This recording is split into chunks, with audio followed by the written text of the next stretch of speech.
ಸ್ನೇಹಿತರೆ, ಇದು ಕೇರಳದಲ್ಲಿ 2017ರಲ್ಲಿ ನಡೆದ ಘಟನೆ. ಆ ದಿನ ಮನೆಯೊಂದಕ್ಕೆ ಬೆಂಕಿ ಬಿದ್ದ ಸುದ್ದಿಯೊಂದು ಬರುತ್ತದೆ. ತಿರುವನಂತಪುರಂನ ನಂತನ್ಕೋಡ್ ಎಂಬಲ್ಲಿ ಆ ಮನೆ ಇತ್ತು. ಪೊಲೀಸರು, ಅಗ್ನಿಶಾಮಕ ದಳದವರು ಬಂದು ಆ ಬೆಂಕಿಯನ್ನು ನಂದಿಸುತ್ತಾರೆ. ಆ ಮನೆಯಲ್ಲಿ ಒಟ್ಟು 5 ಜನ ಇದ್ದಲ್ಲಿಯೇ ಸುಟ್ಟು ಹೋಗಿದ್ದರು. ಪೊಲೀಸರು ಆ 5 ಜನರ ಶವಗಳನ್ನು ಪೋಸ್ಟ್ ಮಾರ್ಟಮ್ಗೆಂದು ಕಳುಹಿಸುತ್ತಾರೆ. ಆದರೆ ಪೊಲೀಸರು ಬೆಚ್ಚಿ ಬೀಳುವ ಸಂಗತಿ ಏನಾಗಿತ್ತೆಂದರೆ, ಆ 5ರಲ್ಲಿ 1 ಶವ ಡಮ್ಮಿಯಾಗಿತ್ತು. ಡಮ್ಮಿ ಎಂದರೆ ಅದೊಂದು ಲೋಹದಿಂದ ಮಾಡಿದ ಮನುಷ್ಯನ ಮೂರ್ತಿಯಾಗಿತ್ತು. ಪೊಲೀಸರು ಆ ಮನೆಯವರ ವಿವರಗಳನ್ನು ನೋಡಿದಾಗ ಅಲ್ಲಿ 5 ಜನ ವಾಸವಾಗಿದ್ದರು ಎಂಬುದು ತಿಳಿಯುತ್ತದೆ. ಅವರಲ್ಲಿ ಮನೆಯ ಯಜಮಾನ 60 ವರ್ಷದ ರಾಜ ತಂಕಂ, ಅವರ ಧರ್ಮಪತ್ನಿ 58 ವರ್ಷದ ಜೀನ್ ಪದ್ಮಾ, ಇವರ ಮಗಳು 26 ವರ್ಷದ ಕ್ಯಾರೋಲಿನ್ ಮತ್ತು ಮಗ 29 ವರ್ಷದ ಕ್ಯಾಡೆಲ್ ಜೀನ್ಸನ್ ರಾಜ ಮತ್ತು ಇವರ ಅಜ್ಜಿ ಅಂದರೆ ರಾಜ ತಂಕಂ ಅವರ ತಾಯಿ 70 ವರ್ಷದ ಲಲಿತಾ ವಾಸವಾಗಿದ್ದರೆಂಬುದು ತಿಳಿಯುತ್ತದೆ. ಇವರಲ್ಲಿ ಎಲ್ಲರ ಶವಗಳಿಗೂ ಹೊಡೆದು ಗಾಯಗೊಳಿಸಿದ ಗುರುತುಗಳು ಕಂಡುಬರುತ್ತವೆ. ಹಾಗೆಯೇ ಇವರಲ್ಲಿ 4 ಶವಗಳು ನಿಜವೆಂದಾದರೆ 5ನೇ ಡಮ್ಮಿ ಶವವನ್ನು ಇಟ್ಟು ಹೋದವರು ಯಾರು? ಪೊಲೀಸರು 4 ಜನರ ಶವಗಳನ್ನು ಗುರುತಿಸಿದಾಗ ಅಲ್ಲಿ ಒಬ್ಬನೇ ವ್ಯಕ್ತಿಯ ಶವ ಸಿಗದಿರುವುದು ಗೊತ್ತಾಗುತ್ತದೆ. ಅದು ರಾಜ ತಂಕಂ ಅವರ ಮಗ 29 ವರ್ಷದ ಕ್ಯಾಡೆಲ್ ಜೀನ್ಸನ್ ರಾಜನದ್ದಾಗಿತ್ತು. ಆತನನ್ನು ಕೊಂದು ಬೇರೆಡೆಗೆ ಕೊಂಡು ಹೋಗಿರಬಹುದೇ ಅಥವಾ ಆತನೇ ಮನೆಯವರನ್ನು ಕೊಂದು ಪರಾರಿಯಾಗಿರಬಹುದೇ? ಈ ಸಂಶಯ ಪೊಲೀಸರಿಗೆ ಬರುತ್ತದೆ. ಪೊಲೀಸರು ಕ್ಯಾಡೆಲ್ನನ್ನು ಪತ್ತೆ ಹಚ್ಚಲು ಬಲೆ ಬೀಸುತ್ತಾರೆ. ಹಾಗೆಯೇ ಆತ ಸಿಕ್ಕಿ ಹಾಕಿಕೊಳ್ಳುತ್ತಾನೆ ಕೂಡ. ಆದರೆ ಸಿಕ್ಕಿ ಹಾಕಿಕೊಂಡ ನಂತರ ಆತ ಬಾಯಿ ಬಿಟ್ಟ ಸತ್ಯ ಕೇಳಿ ಇಡೀ ಕೇರಳವೇ ಬೆಚ್ಚಿ ಬೀಳುತ್ತದೆ. ಮನೆಯವರನ್ನೆಲ್ಲ ತಾನೇ ಕೊಂದಿದ್ದೆಂದು ಆತ ಒಪ್ಪಿಕೊಳ್ಳುತ್ತಾನೆ.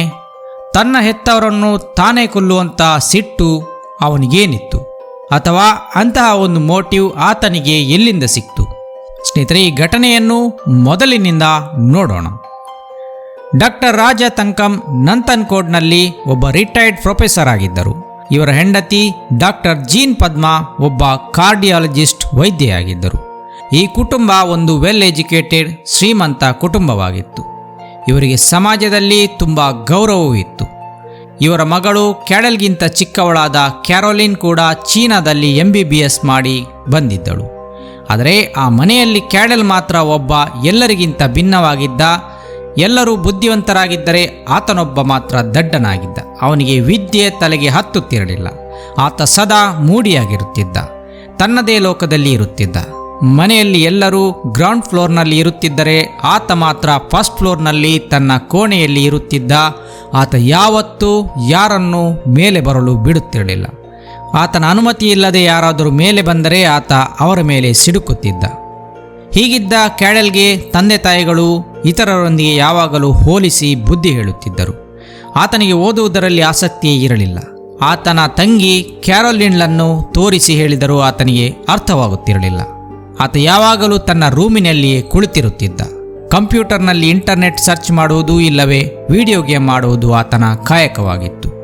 ಆತನ ಹೆತ್ತವರು ಎಷ್ಟು ಬುದ್ಧಿ ಹೇಳಿದರೂ ಆತ ಕೇಳುತ್ತಿರಲಿಲ್ಲ. ಕೊನೆಗೊಮ್ಮೆ ಹೇಗೋ ಆತನ ಮನವೊಲಿಸಿ ಆತನನ್ನು MBBS ಓದಲು ಫಿಲಿಪ್ಪೈನ್ಸ್ಗೆ ಕಳುಹಿಸಲಾಯಿತು. ಆದರೆ ಒಂದೇ ವರ್ಷದಲ್ಲಿ ಆತ ಅಲ್ಲಿಂದ ವಾಪಸ್ಸಾಗುತ್ತಾನೆ. ಕೆಲ ವರ್ಷದ ನಂತರ ಆತನನ್ನು ಮತ್ತೊಮ್ಮೆ ಕಂಪ್ಯೂಟರ್ ಇಂಜಿನಿಯರಿಂಗ್ ಓದಿಸಲು ಆಸ್ಟ್ರೇಲಿಯಾಗೆ ಕಳುಹಿಸಲಾಯಿತು. ಆತ ಅಲ್ಲಿಂದಲೂ ಕೂಡ ಕೆಲವೇ ಸಮಯದಲ್ಲಿ ಓದು ಪೂರ್ತಿಗೊಳಿಸದೆ ವಾಪಸ್ಸಾಗುತ್ತಾನೆ. ಆತ ಸದಾ ಕಂಪ್ಯೂಟರ್ ಮುಂದೆ ಕುಳಿತಿರುತ್ತಿದ್ದರಿಂದ ಆತನನ್ನು ಕಂಪ್ಯೂಟರ್ ಸೈನ್ಸ್ ಕಲಿಯಲೆಂದು ಕಳುಹಿಸಲಾಗಿತ್ತು. ಆದರೆ ಅದು ಆತನಿಗೆ ಕಲಿಯುವ ಮನಸ್ಸಿರಲಿಲ್ಲ. ತಂದೆ ತಾಯಿಗೆ ದುಡ್ಡಿಗೇನು ಕೊರತೆ ಇರಲಿಲ್ಲ. ಆದರೆ ಕೊರತೆ ಇದ್ದುದು ಆತನಲ್ಲಿ. ಕಲಿಯುವುದರಲ್ಲಿ ಆತನಿಗೆ ಮನಸ್ಸಿರಲಿಲ್ಲ. ಕೇವಲ ದಿನವಿಡೀ ಕಂಪ್ಯೂಟರ್ ಮುಂದೆ ಕೂರುವುದೇ ಆತನ ಕಾಯಕವಾಗಿತ್ತು. ಆತನ ಮನಸ್ಸಿನಲ್ಲಿ ಏನಿದೆ ಎಂದು ಮನೆಯವರಿಗೆ ಅರ್ಥವಾಗುತ್ತಿರಲಿಲ್ಲ. ಆತನನ್ನು ಮಾತನಾಡಿಸಲು ಪ್ರಯತ್ನಿಸಿದಾಗಲೆಲ್ಲ ಆತ ಸಿಡುಕುತ್ತಿದ್ದ. ಹೀಗಿರುವಾಗ ವರ್ಷಗಳು ಉರುಳಿದವು. ಒಂದು ದಿನ ಕ್ಯಾಡೆಲ್ ತಾನಾಗಿಯೇ ಹೆತ್ತವರ ಬಳಿಗೆ ಬಂದು, ನಾನೊಬ್ಬ ಗೇಮ್ ಡೆವಲಪರ್ ಆಗಬೇಕೆಂದಿದ್ದೇನೆ. ನಾನು ಅನಿಮೇಷನ್ ಕಲಿಯಲು ಆಸ್ಟ್ರೇಲಿಯಾಗೆ ಹೋಗುತ್ತೇನೆ ಎಂದಿದ್ದ. ಮೊದಲ ಬಾರಿಗೆ ಆತನೇನೋ ಕಲಿಯಲು ಆಸಕ್ತಿ ತೋರಿಸುತ್ತಿದ್ದಾನಲ್ಲ ಎಂದು ತಿಳಿದು ತಂದೆ ತಾಯಿ ಆತನ ಇಚ್ಛೆಯಂತೆ ಆತನನ್ನು ಆಸ್ಟ್ರೇಲಿಯಾಗೆ ಕಳುಹಿಸುತ್ತಾರೆ. ಆತ ಅಲ್ಲಿಯೇ ಕೆಲವಾರು ಸಮಯ ಇದ್ದು ಒಬ್ಬ ಗೇಮ್ ಡೆವಲಪರ್ ಆಗುತ್ತಾನೆ. ಆತನಿಗೆ ಅಲ್ಲಿಂದ ಒಂದು ಕಂಪನಿಯಲ್ಲಿ ಒಂದು ಕೆಲಸವು ದೊರೆಯುತ್ತದೆ. ಆ ಕೆಲಸ ಸಂಪೂರ್ಣ ವರ್ಕ್ ಫ್ರಮ್ ಹೋಮ್ ಆಗಿತ್ತು. ಹೀಗಾಗಿ ಆತ ಊರಿಗೆ ಬರುತ್ತಾನೆ. ತನ್ನ ಮನೆಯಿಂದಲೇ ಕಂಪನಿಯ ಕೆಲಸಗಳನ್ನು ಮಾಡಿಕೊಂಡಿರುತ್ತಾನೆ. ಈಗಲೂ ಅಷ್ಟೇ ಆತ ಮೊದಲನೇ ಮಹಡಿಯ ತನ್ನ ರೂಮಿನಿಂದ ಹೊರಬರುತ್ತಿರಲಿಲ್ಲ. ಸದಾ ಕಂಪ್ಯೂಟರ್ ಮುಂದೆ ಕುಳಿತು ತನ್ನ ಗೇಮ್ ಡಿಸೈನಿಂಗ್ ಕೆಲಸಗಳನ್ನು ಮಾಡುತ್ತಿದ್ದ. ಮೊದಲಿನಂತೆ ಅವನ ರೂಮಿಗೆ ಯಾರೂ ಬರುವುದು ಬೇಡವೆಂಬುದನ್ನು ಮುಂದುವರಿಸಿದ್ದ. ಆತ ಕೊನೆಗೂ ಒಂದು ಕೆಲಸ ಹಿಡಿದನಲ್ಲ ಎಂಬ ಸಂತೋಷದಿಂದ ತಂದೆ ತಾಯಿಗಳು ಆತನಿಗೆ ಹೆಚ್ಚೇನೂ ತೊಂದರೆ ಕೊಡಲು ಹೋಗುತ್ತಿರಲಿಲ್ಲ. ಸ್ನೇಹಿತರೆ, ಹೀಗಿರಬೇಕಾದರೆ 2017 ಏಪ್ರಿಲ್ 5 ದಿನ. ಆ ದಿನ ಆತ ತನ್ನ ತಾಯಿಯನ್ನು ಕರೆದು ತಾನೊಂದು ಗೇಮನ್ನು ಡೆವಲಪ್ ಮಾಡಿದ್ದೇನೆ, ಅದನ್ನು ನೀವು ಬಂದು ನೋಡಬೇಕೆಂದು ಮೇಲೆ ಬರಲು ಹೇಳುತ್ತಾನೆ. ಜೀನ್ ಪದ್ಮಾ ಬಂದು ಆತನ ಕಂಪ್ಯೂಟರ್ ಮುಂದೆ ಕೂತಾಗ ಆತ ಅದಾಗಲೇ ತಂದಿಟ್ಟಿದ್ದ ಕೊಡಲಿಯಿಂದ ಆಕೆಯ ಹಿಂಬದಿಗೆ ಜೋರಾಗಿ ಹೊಡೆಯುತ್ತಾನೆ. ಆಕೆ ಸಾಯುವವರೆಗೂ ಬಿಡದೆ ಒಂದೇ ಸಮನೆ ಹೊಡೆಯುತ್ತಾ ಹೋಗುತ್ತಾನೆ. ರಕ್ತಸಿಕ್ತವಾಗಿ ಅವಳ ದೇಹ ನಿಶ್ಚಲವಾದಾಗ ಆತ ಆ ಶವವನ್ನು ತೆಗೆದುಕೊಂಡು ಹೋಗಿ ತನ್ನ ರೂಮಿನ ಅಟ್ಯಾಚ್ಡ್ ಬಾತ್ರೂಮ್ನಲ್ಲಿ ಹಾಕುತ್ತಾನೆ. ಈ ಕೃತ್ಯ ನಡೆಸುವಾಗ ಆತ ಜೋರಾಗಿ ಲೌಡ್ ಮ್ಯೂಸಿಕ್ ಹಾಕಿದ್ದರಿಂದ ಆಕೆಯ ಕಿರುಚಾಟ ಕೆಳಗಿನವರಿಗೆ ಕೇಳಿಸಲಿಲ್ಲ. ಅಲ್ಲಿದ್ದ ರಕ್ತವನ್ನೆಲ್ಲ ಕ್ಲೀನ್ ಮಾಡಿ ಸ್ವಲ್ಪ ಹೊತ್ತಿನ ನಂತರ ಆತ ಕೆಳಗೆ ಬರುತ್ತಾನೆ. ತನ್ನ ತಂದೆ ಮತ್ತು ತಂಗಿಯೊಂದಿಗೆ ಕುಳಿತು ಆತ ಬ್ರೇಕ್ಫಾಸ್ಟ್ ಸೇವಿಸುತ್ತಾನೆ. ಹಾಗೆಯೇ ಅವರಿಬ್ಬರು ಕೇಳಿದಾಗ ತಾಯಿ ಮೇಲೆ ನಾನು ಡೆವಲಪ್ ಮಾಡಿದ ಗೇಮನ್ನು ನೋಡುತ್ತಿದ್ದಾರೆ ಎಂದು ಹೇಳುತ್ತಾನೆ. ಬ್ರೇಕ್ಫಾಸ್ಟ್ ಆದ ನಂತರ ಆತ ತಂದೆಯನ್ನು ಅದೇ ರೀತಿ ಮೇಲೆ ಬರಲು ಹೇಳುತ್ತಾನೆ. ತಂದೆಯನ್ನು ಕೂಡ ಆತ ಅದೇ ರೀತಿಯಲ್ಲಿ ಕೊಲ್ಲುತ್ತಾನೆ. ತಂದೆಯ ಶವವನ್ನು ಅದೇ ಬಾತ್ರೂಮ್ನಲ್ಲಿ ಬಿಸಾಕುತ್ತಾನೆ. ಸ್ವಲ್ಪ ಹೊತ್ತಿನ ನಂತರ ಆತ ತನ್ನ ತಂಗಿಯನ್ನು ಕೂಡ ಅದೇ ರೀತಿಯಲ್ಲಿ ಮೇಲೆ ಕರೆಯುತ್ತಾನೆ. ಆದರೆ ಈ ಬಾರಿ ಅಲ್ಲಿನ ರಕ್ತದ ಕಲೆಗಳನ್ನು ಆತ ಕ್ಲೀನ್ ಮಾಡಿರಲಿಲ್ಲ. ಅದನ್ನು ಕಂಡ ಕೂಡಲೇ ಆಕೆಗೆ ಅನುಮಾನ ಉಂಟಾಗುತ್ತದೆ. ಆಕೆ ಅಲ್ಲಿಂದ ಓಡಲು ಪ್ರಯತ್ನಿಸುತ್ತಾಳೆ.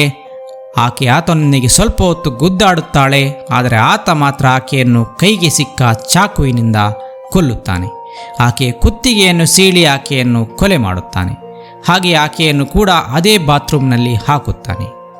ಈಗ ಮನೆಯಲ್ಲಿ ಉಳಿದಿದ್ದುದು ಒಬ್ಬಳೇ, ಅದು ಆತನ ಅಜ್ಜಿ ಲಲಿತಾ. 70 ವರ್ಷದ ಆ ಅಜ್ಜಿಗೆ ಸರಿಯಾಗಿ ಕಣ್ಣು ಕಾಣುತ್ತಿರಲಿಲ್ಲ, ಕಿವಿಯು ಕೇಳುತ್ತಿರಲಿಲ್ಲ. ಆಕೆ ತನ್ನದೇ ಒಂದು ರೂಮಿನಲ್ಲಿ ಕುಳಿತಿರುತ್ತಿದ್ದಳು. ಆ ದಿನ ಆತ ತನ್ನ ಅಜ್ಜಿಯೊಂದಿಗೆ ರಾತ್ರಿಯ ಊಟ ಮಾಡಿ ತನ್ನ ರೂಮಿಗೆ ಹೋಗಿ ಮಲಗುತ್ತಾನೆ. ಆತ ಆನ್ಲೈನ್ನಿಂದ ಊಟ ತರಿಸಿದ್ದ. ಆನ್ಲೈನ್ನಲ್ಲಿ ಒಟ್ಟು 5 ಊಟಗಳನ್ನು ಆತ ಆರ್ಡರ್ ಮಾಡಿದ್ದ. ಇದು ಯಾರಿಗೂ ಸಂಶಯ ಬಾರದಿರಲೆಂದು ಹೀಗೆ ಮಾಡಿದ್ದನೆಂದು ತಿಳಿಯುತ್ತದೆ. ಮರುದಿನ ಬೆಳಿಗ್ಗೆ ಅಡುಗೆಯವಳು ಮತ್ತು ಮನೆ ಕೆಲಸದವನು ಇಬ್ಬರು ಬರುತ್ತಾರೆ. ಅವರು ಮನೆಯವರ ಬಗ್ಗೆ ಕ್ಯಾಡೆಲ್ ಬಳಿ ಕೇಳಿದಾಗ ಆತ ಅವರೆಲ್ಲ ಕನ್ಯಾಕುಮಾರಿಯ ಸಂಬಂಧಿಕರ ಮನೆಗೆ ಹೋಗಿದ್ದಾರೆ, ನಾಳೆ ಅಜ್ಜಿಯೂ ಹೋಗಬೇಕಾಗಿ ಬರಬಹುದು ಎಂದು ಹೇಳುತ್ತಾನೆ. ಆ ದಿನ ಅಂದರೆ ಏಪ್ರಿಲ್ 6 ದಿನ ಆತ ತನ್ನ ಅಜ್ಜಿಯನ್ನು ಕೊಂದು ಹಾಕುತ್ತಾನೆ. ಆಕೆಗೆ ನಡೆಯಲು ಆಗುತ್ತಿರಲಿಲ್ಲ. ಆಕೆ ಕುಳಿತಲ್ಲಿಯೇ ಇರುತ್ತಿದ್ದಳು. ಅವಳನ್ನು ಅಲ್ಲಿಯೇ ಕೊಂದು ಅವಳದೇ ರೂಮಿನ ಬಾತ್ರೂಮಿನಲ್ಲಿ ಆಕೆಯ ಶವವನ್ನು ಹಾಕುತ್ತಾನೆ. ಹಾಗೆಯೇ ಆಕೆಯ ರೂಮಿಗೆ ಬೀಗವನ್ನು ಜಡಿಯುತ್ತಾನೆ. ಮರುದಿನ ಬೆಳಿಗ್ಗೆ ಅಂದರೆ ಏಪ್ರಿಲ್ 7 ದಿನ ಕೆಲಸದವರು ಬಂದಾಗ ಅಜ್ಜಿ ಇರಲಿಲ್ಲ. ಅವಳು ಕೂಡ ಕನ್ಯಾಕುಮಾರಿಗೆ ಹೋಗಿದ್ದಾಳೆ ಎಂದು ಆತ ಅವರಿಗೆ ಹೇಳುತ್ತಾನೆ. ಆ ರಾತ್ರಿ ಆತ ತನ್ನದೇ ಮನೆಯಲ್ಲಿ 4 ಜನರ ಶವಗಳೊಂದಿಗೆ ಕಳೆದಿದ್ದ. ಆತ ಆ ಶವಗಳನ್ನು ಹೆಚ್ಚು ಸಮಯ ಇಟ್ಟುಕೊಳ್ಳುವಂತೆ ಇರಲಿಲ್ಲ. ಯಾಕೆಂದರೆ ಶವದ ವಾಸನೆ ಎಲ್ಲ ಕಡೆ ಹರಡಲು ಶುರು ಮಾಡಿದರೆ ಆತನಿಗೆ ಕಂಟಕ ಎದುರಾಗಲಿತ್ತು. ಇದೇನು ಆತನಿಗೆ ಗೊತ್ತಿರದ ವಿಷಯವಾಗಿರಲಿಲ್ಲ. ಇದಕ್ಕಾಗಿ ಆತ ಮೊದಲೇ ತಯಾರಿ ಮಾಡಿಟ್ಟುಕೊಂಡಿದ್ದ. ಮಾರ್ಚ್ ತಿಂಗಳ 21ನೇ ತಾರೀಕಿನಿಂದಲೇ ಆತ ಹತ್ತಿರದ ಪೆಟ್ರೋಲ್ ಬಂಕ್ನಿಂದ ಸ್ವಲ್ಪ ಪೆಟ್ರೋಲ್ ತಂದು ಶೇಖರಿಸಿಟ್ಟುಕೊಳ್ಳುತ್ತಿದ್ದ. ಏಪ್ರಿಲ್ 8 ರಾತ್ರಿ 11 ಸಮಯ ತನ್ನ ಬಾತ್ರೂಮ್ನಲ್ಲಿದ್ದ ತಂದೆ, ತಾಯಿ ಮತ್ತು ತಂಗಿ 3 ಶವಗಳಿಗೂ ಆತ ಪೆಟ್ರೋಲ್ ಸುರಿಯುತ್ತಾನೆ. ಅವರ ಶವವನ್ನು ಅಲ್ಲಿಯೇ ಸುಟ್ಟು ಹಾಕುವುದು ಆತನ ಯೋಜನೆಯಾಗಿತ್ತು. ಆದರೆ ಬೆಂಕಿ ಆತನ ನಿಯಂತ್ರಣ ತಪ್ಪಿ ಎಲ್ಲ ಕಡೆ ಹರಡಿ ಮನೆಯಲ್ಲೆಲ್ಲ ಬೆಂಕಿ ಹರಡಿದಾಗ ಆತನಿಗೆ ಅದನ್ನು ನಿಯಂತ್ರಿಸಲು ಸಾಧ್ಯವಾಗಲಿಲ್ಲ. ಅವನು ಬೇರೆ ದಾರಿ ಕಾಣದೆ ಮನೆಯಿಂದ ಹೊರಗೋಡಿ ಬರುತ್ತಾನೆ. ರಾತ್ರೋರಾತ್ರಿ ಆತ ಮನೆಯಿಂದ ಎಸ್ಕೇಪ್ ಆಗುತ್ತಾನೆ. ಆ ಮನೆ ಇದ್ದುದು ಮುಖ್ಯ ರಸ್ತೆಯಲ್ಲಿ ಆದುದರಿಂದ ಕೂಡಲೇ ಪೊಲೀಸರಿಗೆ ಮತ್ತು ಅಗ್ನಿಶಾಮಕ ದಳದವರಿಗೆ ಸುದ್ದಿ ತಲುಪಿ ಅವರು ಬಂದು ಬೆಂಕಿ ನಂದಿಸಿದ್ದರು. ಏಪ್ರಿಲ್ 9 ಬೆಳಿಗ್ಗೆ ಪೊಲೀಸರಿಗೆ ಇದರ ಹಿಂದೆ ಯಾರಿದ್ದಾರೆ ಎಂಬುದು ತಿಳಿದಿತ್ತು. ಅಲ್ಲಿ ಅವರಿಗೆ ದೊರೆತ 4 ಜನರ ಶವ ಮತ್ತೊಂದು ಡಮ್ಮಿ ಶವದ ಹಿಂದೆ ಕ್ಯಾಡೆಲ್ ಇದ್ದಾನೆ ಎಂಬ ಅನುಮಾನ ಬಂದಾಗ ಆತನನ್ನು ಹಿಡಿಯಲು ಎಲ್ಲ ಕಡೆ ಬಲೆ ಬೀಸಲಾಯಿತು. ಆತನ ಫೋಟೋಗಳನ್ನು ಎಲ್ಲ ಕಡೆ ಕಳುಹಿಸಲಾಯಿತು. 10ನೇ ಏಪ್ರಿಲ್ನ ದಿನ ತಂಪನೂರು ರೈಲ್ವೆ ಸ್ಟೇಷನ್ನಲ್ಲಿ ಕ್ಯಾಡೆಲ್ ಬಂದಿಳಿದಿದ್ದಾಗಿ ಸೂಚನೆಯೊಂದು ಬಂದಾಗ ಪೊಲೀಸರು ಅಲ್ಲಿಗೆ ಹೋಗಿ ಕ್ಯಾಡೆಲ್ನನ್ನು ಬಂಧಿಸುತ್ತಾರೆ. ಪೊಲೀಸರಿಗೆ ಕ್ಯಾಡೆಲೆ ಈ ಕೃತ್ಯ ಮಾಡಿದ್ದಾನೆ ಎಂಬುದರ ಬಗ್ಗೆ ಗೊತ್ತಿರಲಿಲ್ಲ. ಆದರೆ ಈ ಮನೆಯಲ್ಲಿ ಕಾಣೆಯಾಗಿದ್ದುದು ಆತನೊಬ್ಬನೇ ಆದುದರಿಂದ ಅವರಿಗೆ ಆತನ ಮೇಲೆ ಸಂಶಯ ಬಂದಿತ್ತು. ಸ್ನೇಹಿತರೆ, ಪೊಲೀಸರು ಕ್ಯಾಡೆಲ್ನನ್ನು ಬಂಧಿಸಿದಾಗ ಆತನೇನು ಪ್ರತಿರೋಧವನ್ನು ತೋರಿರಲಿಲ್ಲ. ಆತನ ಮುಖಚಹರೆಯನ್ನು ನೋಡಿದಾಗ ಆತ ಯಾವುದೇ ಭಯವಿಲ್ಲದೆ ಆರಾಮವಾಗಿ ಪೊಲೀಸರ ಜೊತೆ ಬರುತ್ತಾನೆ. 29 ವರ್ಷದ ಕ್ಯಾಡೆಲ್ ತಾನೇನು ದೊಡ್ಡದಾಗಿ ಸಾಧಿಸಿದ್ದೇನೆ ಎನ್ನುವಂತೆ ಎಲ್ಲರೆದುರು ಬೀಗುತ್ತಿದ್ದ. ಆತನಿಗೆ ತಾನು ಮಾಡಿದ ಪಾಪಕೃತ್ಯಕ್ಕೆ ಯಾವುದೇ ಪ್ರಾಯಶ್ಚಿತ್ತವೂ ಇದ್ದಂತೆ ಕಾಣಲಿಲ್ಲ. ಆತ ಈ ರೀತಿ ಯಾಕೆ ವರ್ತಿಸುತ್ತಿದ್ದಾನೆಂದು ಆತನ ಪೂರ್ತಿ ಹಿಸ್ಟರಿಯನ್ನು ನೋಡಲಾಯಿತು. ಆಗ ಆತನೊಬ್ಬ ಸದಾ ಕಂಪ್ಯೂಟರ್ ಮುಂದೆ ಕುಳಿತಿರುತ್ತಿದ್ದ ಯುವಕನೆಂಬುದು ತಿಳಿಯುತ್ತದೆ. ಆತ ಗೇಮ್ಗಳನ್ನು ಆಡುತ್ತಿದ್ದುದು ಕೇವಲ ಕ್ರೌರ್ಯವನ್ನು ಹಿಂಸೆಯನ್ನು ಮಾಡುವಂತಹ ಗೇಮ್ಗಳೇ ಆಗಿತ್ತು. ಆತನ ಇಂಟರ್ನೆಟ್ ಬ್ರೌಸಿಂಗ್ ಹಿಸ್ಟರಿಯನ್ನು ನೋಡಿದಾಗ ಪೊಲೀಸರು ಬೆಚ್ಚಿ ಬೀಳುತ್ತಾರೆ. ಕೆಡಲ್ಗೆ ಮೊದಲು ಈ ಕೊಲೆಗಳನ್ನು ಆತ ಮಾಡಲು ಕಾರಣವೇನೆಂದು ಕೇಳಿದಾಗ ಆತ ತಾನು ಸುಮಾರು ವರ್ಷಗಳಿಂದ ಆಸ್ಟ್ರಲ್ ಪ್ರೊಜೆಕ್ಷನ್ನ ಪ್ರಾಕ್ಟೀಸ್ ಮಾಡುತ್ತಿದ್ದುದಾಗಿ ಹೇಳುತ್ತಾನೆ. ಸ್ನೇಹಿತರೆ, ಆಸ್ಟ್ರಲ್ ಪ್ರೊಜೆಕ್ಷನ್ ಎಂದರೆ ದೇಹಾತೀತ ಪಯಣ. ಆತ್ಮ ದೇಹದಿಂದ ಹೊರಹೋಗಿ ಹೊರಗಿನ ಪ್ರಪಂಚವನ್ನು ಸುತ್ತಿ ಬಂದು ಮತ್ತೆ ತನ್ನ ದೇಹವನ್ನು ಸೇರುವ ಒಂದು ಪ್ರಕ್ರಿಯೆಯೇ ಈ ಆಸ್ಟ್ರಲ್ ಪ್ರೊಜೆಕ್ಷನ್ ಅಥವಾ ದೇಹಾತೀತ ಪಯಣ. ಆಧ್ಯಾತ್ಮದಲ್ಲಿ ಆಳವಾಗಿ ತೊಡಗಿಸಿಕೊಂಡವರು ಧ್ಯಾನಸ್ಥವಾಗಿ ಈ ಕೆಲಸವನ್ನು ಮಾಡಬಲ್ಲರು. ಆದರೆ ಕ್ಯಾಡೆಲ್ ಹಲವಾರು ವರ್ಷಗಳಿಂದ ಆಸ್ಟ್ರಲ್ ಪ್ರೊಜೆಕ್ಷನ್ನ ವಿಡಿಯೋಗಳನ್ನು ನೋಡುತ್ತಿದ್ದ ಎಂಬುದು ಆತನ ಬ್ರೌಸಿಂಗ್ ಹಿಸ್ಟರಿಯಿಂದ ತಿಳಿಯುತ್ತದೆ. ಆತನೇ ಹೇಳುವಂತೆ ಆತ ಆಸ್ಟ್ರಲ್ ಪ್ರೊಜೆಕ್ಷನ್ನ ಪ್ರಾಕ್ಟೀಸ್ಗೆಂದೇ ಆಸ್ಟ್ರೇಲಿಯಾಗೆ ತೆರಳಿದ್ದನಂತೆ. ಅಲ್ಲಿ ಆತ ಏಕಾಂತದಲ್ಲಿ ಆಸ್ಟ್ರಲ್ ಪ್ರೊಜೆಕ್ಷನ್ ನಡೆಸಲು ಪ್ರಯತ್ನಿಸುತ್ತಿದ್ದ ಎಂದು ಹೇಳುತ್ತಾನೆ. ಆತ ತನ್ನ ತಂದೆ ತಾಯಿಯರನ್ನು ಕೊಂದು ಅವರ ಆತ್ಮ ಆ ಒಂದು ಡಮ್ಮಿ ದೇಹದೊಳಗೆ ಸೇರಿಸಲು ಬಯಸಿದ್ದ. ಆ ಆತ್ಮಕ್ಕೆ ಆಗ ಅಪಾರವಾದ ಶಕ್ತಿ ಬರುತ್ತದೆ ಎಂದು ಆತ ತಿಳಿದುಕೊಂಡಿದ್ದನಂತೆ. ಇನ್ನೊಂದು ಬೆಚ್ಚಿ ಬೀಳುವ ಸಂಗತಿ ಏನಾಗಿತ್ತೆಂದರೆ ಆತ ಯಾವುದೇ ಗೇಮ್ ಡೆವಲಪರ್ ಆಗಿರಲಿಲ್ಲ. ಆತ ಆಸ್ಟ್ರೇಲಿಯಾಗೆ ಆಸ್ಟ್ರಲ್ ಪ್ರೊಜೆಕ್ಷನ್ನ ಪ್ರಾಕ್ಟೀಸ್ಗೆಂದೇ ಹೋಗಿ ಉಳಿದುಕೊಂಡಿದ್ದ. ಆತ 14ನೇ ವಯಸ್ಸಿನಿಂದಲೇ ಆಸ್ಟ್ರಲ್ ಪ್ರೊಜೆಕ್ಷನ್ನಿಂದ ಆಕರ್ಷಿತನಾಗಿದ್ದ. ತನ್ನ ಕೋಣೆಯಲ್ಲಿ ಕುಳಿತು ಆತ ಸದಾ ಆಸ್ಟ್ರಲ್ ಪ್ರೊಜೆಕ್ಷನ್ನ ಪ್ರಾಕ್ಟೀಸ್ ಮಾಡುತ್ತಿದ್ದ. ಆತ ಡಮ್ಮಿಯೊಂದನ್ನು ಬಹಳಷ್ಟು ಹಿಂದೆಯೇ ಆನ್ಲೈನ್ನಿಂದ ತರಿಸಿಕೊಂಡಿದ್ದ. ಜೊತೆಗೆ ಒಂದು ಕೊಡಲಿಯನ್ನು ತರಿಸಿಕೊಂಡಿದ್ದ. ಇದರ ಜೊತೆಗೆ ಆತ ಮರ್ಡರ್ ಮಾಡುವ ಪ್ರಾಕ್ಟೀಸ್ ಮಾಡುತ್ತಿದ್ದ. ಸ್ನೇಹಿತರೆ, ಈ ಎಲ್ಲ ಮಾತುಗಳನ್ನು ಕೇಳಿದ ನಂತರ ಪೊಲೀಸರು ಈತ ತಪ್ಪಿಸಿಕೊಳ್ಳಲು ಈ ರೀತಿಯ ನಾಟಕದ ಹೇಳಿಕೆಗಳನ್ನು ಹೇಳುತ್ತಿದ್ದಾನೆ ಎಂದು ಹೇಳುತ್ತಾರೆ. ಆದರೆ ಕೆಲವೊಮ್ಮೆ ಕ್ಯಾಡೆಲ್ ತನ್ನ ಹೇಳಿಕೆಗಳನ್ನು ಬದಲಾಯಿಸುತ್ತಾ ನಾನು ಡೆವಿಲ್ನ ಆಜ್ಞೆಯಂತೆ ಈ ರೀತಿ ಮಾಡಿದ್ದೇನೆಂದು ಕೂಡ ಹೇಳುತ್ತಿದ್ದ. ಜೊತೆಗೆ ತನ್ನ ತಂದೆ ತಾಯಿ ನನಗೆ ಸದಾ ಮೆಂಟಲಿ ಮತ್ತು ಫಿಸಿಕಲಿ ಟಾರ್ಚರ್ಗಳನ್ನು ನೀಡುತ್ತಿದ್ದರೆಂದು ಆತ ಹೇಳುತ್ತಾನೆ. ಆತ ಒಬ್ಬ ಮಾನಸಿಕ ರೋಗಿಯಂತೆ ವರ್ತಿಸುತ್ತಿದ್ದ. ಕೋರ್ಟ್ ಕೂಡ ಅವನನ್ನು ಪೊಲೀಸ್ ವಿಚಾರಣೆಗೆ ಒಪ್ಪಿಸಲು ತಯಾರಿರಲಿಲ್ಲ. ಯಾಕೆಂದರೆ ಒಬ್ಬ ಮಾನಸಿಕ ರೋಗಿಯನ್ನು ವಿಚಾರಣೆಗೆ ಒಳಪಡಿಸಲು ಆತನ ಹೇಳಿಕೆಯನ್ನು ಪಡೆಯಲು ಕಾನೂನಿನಲ್ಲಿ ಮಾನ್ಯತೆ ಇರಲಿಲ್ಲ.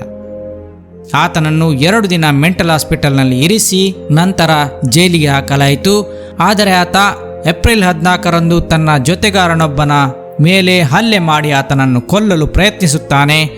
ಆತನನ್ನು ಮತ್ತೆ ಮೆಂಟಲ್ ಹಾಸ್ಪಿಟಲ್ಗೆ ಸೇರಿಸಲಾಗುತ್ತದೆ.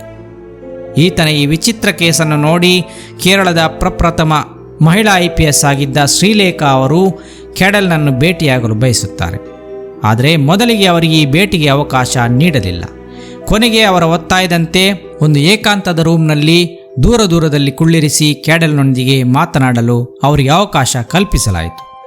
ಈ ಮಾತುಕತೆಯ ಮಧ್ಯೆ ಕ್ಯಾಡೆಲ್ನ ಮುಖಚಹರೆ ಬದಲಾಗುತ್ತಾ ಬಂದು ಆತ ಹೇಳುತ್ತಾನೆ, ಮೇಡಮ್, ನಿಮ್ಮ ಬಳಿಯಲ್ಲಿ ಡೆವಿಲ್ ನಿಂತಿದ್ದಾನೆ, ಆತ ನಿಮ್ಮನ್ನು ಕೊಲ್ಲಲು ಹೇಳುತ್ತಿದ್ದಾನೆ ಎಂದು ಕಿರುಚಾಡುತ್ತಾನೆ.